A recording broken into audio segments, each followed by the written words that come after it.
Baik, malam hari ini sebenarnya pertemuan rutin sebagaimana setiap minggu ya. Kadang-kadang hari Sabtu, kadang-kadang hari Minggu. Jadi di setiap waktu kosong Bapak Presiden kemudian memanggil para menteri. Memang malam ini lumayan lengkap karena Bapak Wakil Presiden juga berkenan hadir. Kemudian ada beberapa Menko dan beberapa menteri terkait. Pertama, beliau seperti biasa ya, mengupdate segala program yang sudah dikerjakan oleh pemerintah.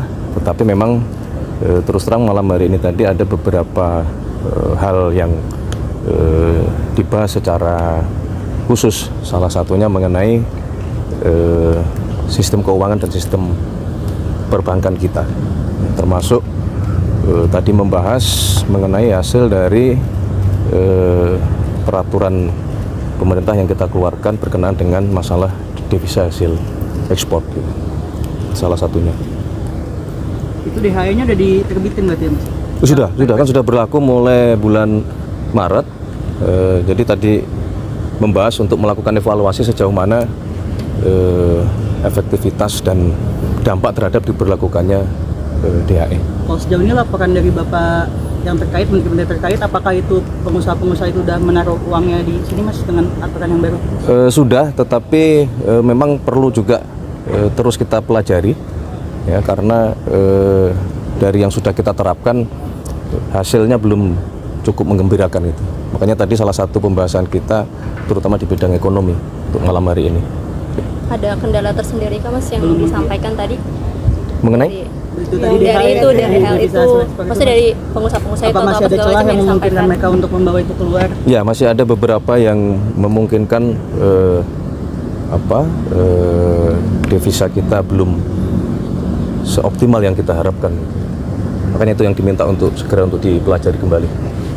Mas, ini kan lagi ramai soal TKD. Apakah tadi Bapak Menko juga melaporkan soal TKD juga ke Bapak Presiden? Daerah yang dipotong Transfer ke daerah?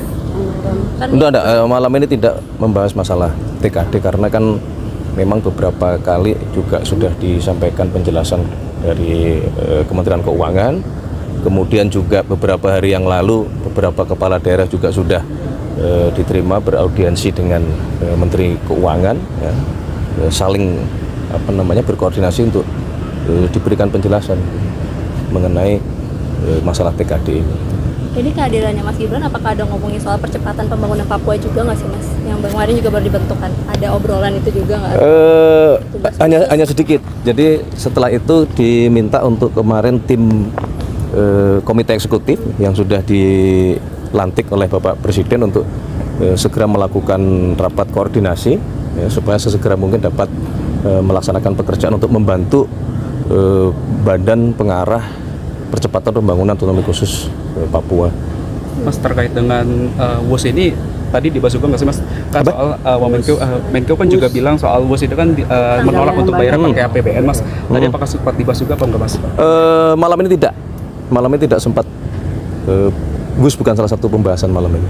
Tapi beberapa waktu yang lalu juga sudah dibicarakan untuk diminta mencari skema supaya beban keuangan itu bisa dicarikan jalan keluar gitu. Karena faktanya kan juga bus kemudian juga menjadi salah satu moda transportasi yang sekarang sangat membantu aktivitas seluruh masyarakat, mobilitas dari Jakarta maupun ke Bandung dan seterusnya. Dan justru kita pengen sebenarnya kan itu berkembang ya, tidak hanya ke Jakarta dan sampai ke Bandung, mungkin juga kita sedang berpikir untuk sampai ke Jakarta, ke Surabaya gitu. Mas, terkait dengan pembangunan Ponpes menggunakan APBN itu gimana ya, Mas?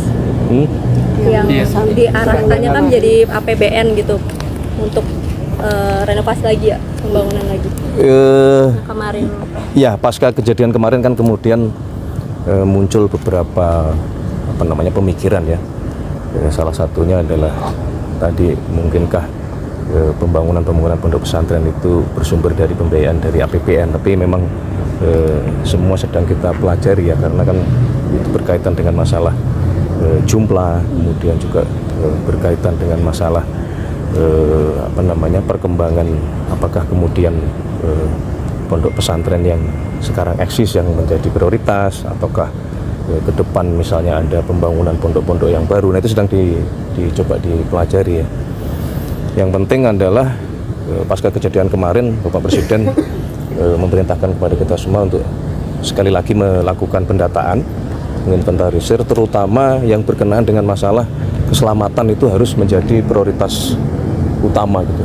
Jadi memang Kementerian PU diminta untuk melakukan cek ke lapangan ke setiap pondok pesantren untuk memastikan bahwa bangunan-bangunan fisik itu betul-betul terjamin keamanannya gitu, supaya tidak terjadi lagi kejadian seperti kemarin di Sidoarjo.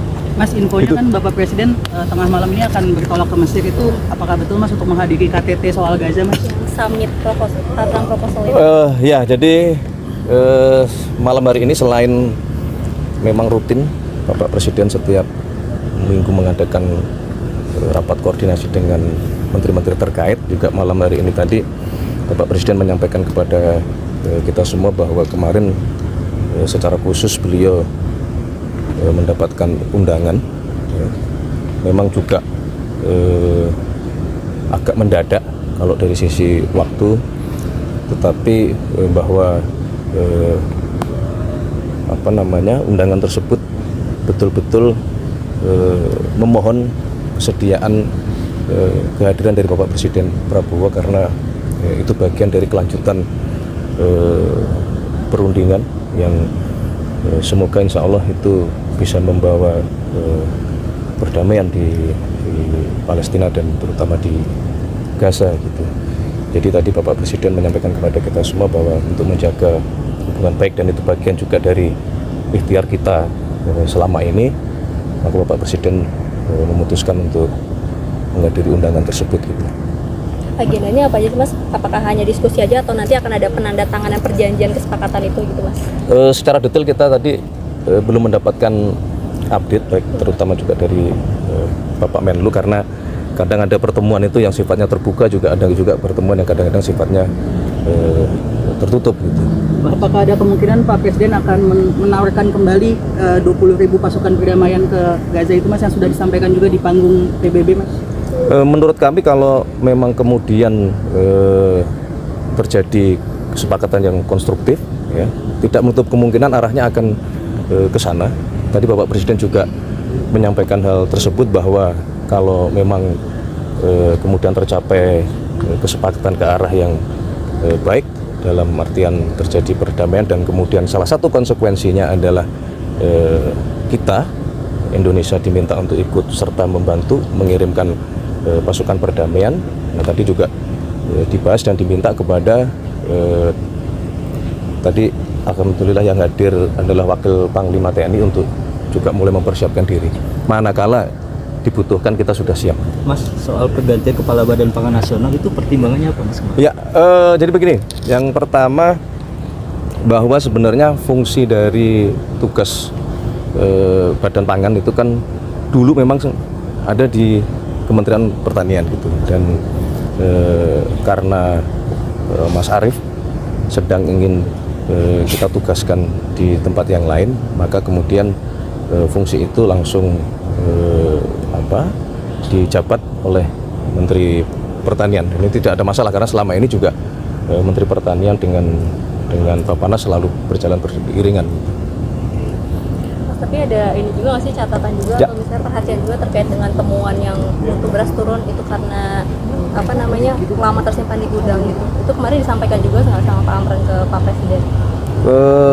Ya tidak secara langsung itu dilaporkan, tapi kan itu sebagai sebuah hal yang memang kondisinya seperti itu ya, yang memang itu menjadi fokus baik di Kementerian Pertanian maupun teman-teman di Bulog, ya, bagaimana memperbaiki manajemen terutama penyimpanan.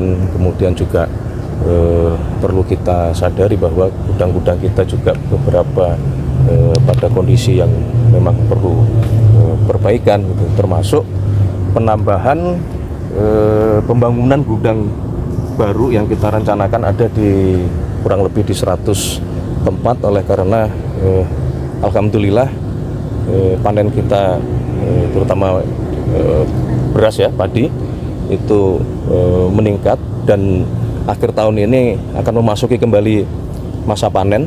Jadi kita harus mempersiapkan gudang-gudang penyimpanan yang baru gitu.